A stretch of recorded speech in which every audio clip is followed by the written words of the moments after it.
มื้อนี้อากาศอยู่เกาหลีก็คืออากาศดีค่อยก็เลยจิมากาเกียมซักเครื่องลุงหันไว้คันสิปะไว้หลายมือก็ปะบ่ได้ละเพราะว่าทงใหญ่ละเริ่มอยู่ยากแล้วเบิ่งสภาพค่อยตอนนี้ซุมเจ้าอยู่ยา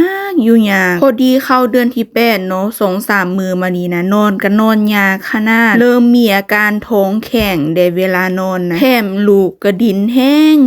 ดินบ่ได้นะอีแม่มันจนจุกเข้าเดือนนี้ค่อยเป็นหลายอย่างแห้งซุมเจ้าเอ้ยบ่ว่าจะคอเริ่มดำบ่แม่นแต่เริ่มดำดอกมันดำเลยล่ะส่วนท้องหันบ่แตกบ่ลายแต่ว่ามันเป็นรอยผ่าจุดศูนย์กลางแบบผ่าครึ่งหั่นนะแต่ว่าตัวที่ค่อยเป็นหนักสุดก็คือต้นขาค่อยทางเบื้องซ้ายแล้วก็เบื้องขวาหันมีรอยพญานาคเด้เป็นรอยแดงๆสารเป็นเส้นสินะคือแบบมันซ้ำเลือดหรืออาจจะเป็นหย่อนแบบเวลาค่อยนอนเนาะมันพลิกซ้ายพลิกขวาหั่นนะแล้วท้องเฮาก็ใหญ่แด้สิแล้วก็บวกกับตอนนี้ก็คือคิงโตหั่นนะก็คือบวมบ่ว่าจะเป็นตีนทั้งมือพร้อมบวมคือจังบวมน้ำนี่แหละค่อยก็พยายามกินน้ำให้หลายๆแล้วซุมเจ้าแต่ว่าแบบระบบขับถ่ายของเฮามันบ่คือตั้งแต่ก่อนเนาะแนวใดก็สิได้อดเอาใจสู้เพราะว่าท้ายเดือนนี้ก็น่าจะเกิดแล้วบางเทื่อนี้ค่อยก็ขึ้นงามขึ้นงอได้กลัวว่าเฮาจะเกิดลูกแล้วพัดสิมาฟื้นฟูร่างกายของเฮาอีกยานแต่แบบบ่มีความมั่นใจ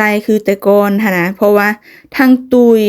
พัดยังมีแบบห้อยอีหยังก็บ่ฮู้ตามร่างกายบางเทื่อนี่คันหากว่าจิเว้าแล้วก็บ่ได้เป็นแต่ค่อยผู้เดียวเนาะแม่ๆหลายๆคนเขาเจ้าก็เป็นคือการต่างแต่ว่าแบบเป็นน้อยหรือว่าเป็นนักเท่านั้นล่ะบ่ว่าอีหยังก็ตามก็คือสู้ๆเอาเป็นว่าเปลี่ยนเรื่องเว้าดีกว่าเดี๋ยวจะมาเว้าเรื่องความสุขดีของค่อยให้ฟังแต่ก่อนที่ค่อยยังบ่ทันมีลูกหั่นนะค่อยเคยเฮ็ดเวียกอยู่หาญไทยเป็นหาญที่เขาเจ้าขายของกินสุกแล้วก็ของเครื่องแห้งของใสอีหยังต่างๆหั่นล่ะก็เริ่มเฮ็ดเวียกได้ประมาณเดือนปลายนี่ล่ะพอดีมีลูกพัดได้ออกซาช่วงเดือนปลายที่ค่อยเฮ็ดเวียกหั่นนะหัวหน้าก็ดีก็ซุมเจ้าเป็นหัวหน้าเป็นคนไทยหั่นนะแล้วผัวเพิ่นก็เป็นคนเกาหลีหั่นล่ะแล้วพอดีเพิ่นหั่นล่ะแม่มีลูกชาย2คนพอแต่หูว่าค่อยหามีลูกเนาะเพิ่นก็เก็บเครื่องของมือสองของลูกเพิ่นหั่นนะให้แต่ว่าสภาพก็คือยังดีบ่ว่าจะเป็นเครื่องนุ่งตัวที่ค่อยซักอยู่นี่ก็คือแบบเครื่องเพิ่นเอาให้ได้นี่ดังนั้นก็คือเป็นเหตุผลนึงที่แบบค่อยบ่ซื้อเครื่องลูกหลายหันนะเพราะว่าเครื่องมือสองที่หัวหน้าให้ก็คือ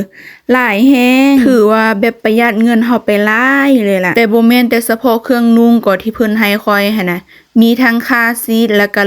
ล้อเข็นเด็กน้อยหั่นนะซุมเจ้าแล้วก็ยังมีอีหยังอีกเครื่องปั๊มนมพร้อมสภาพทุกอย่างที่เพิ่นให้ก็คือยังดีแบบบ่ต้องได้ซื้อใหม่เลยหั่นนะโดยเฉพาะล้อกับคาซีทก็คืออยากขอบใจเพิ่นแฮงขอบใจนำหลายๆบ่ได้ซื้อ2อย่างนี่ก็คือประหยัดเงินไปได้หลายเลยมื้อนั้นหั่นนะที่ค่อยกับโอป้าแล้วก็แม่ย่าไปซื้อเครื่องหั่นนะสิค่อยได้เข้าช็อปที่เขาเจ้าขายกับโลแล้วก็ค่าซีทของเด็กน้อยบอกได้เลยว่าราคาแพงแฮงคันแม่นโตที่ดีๆก็รับประมาณ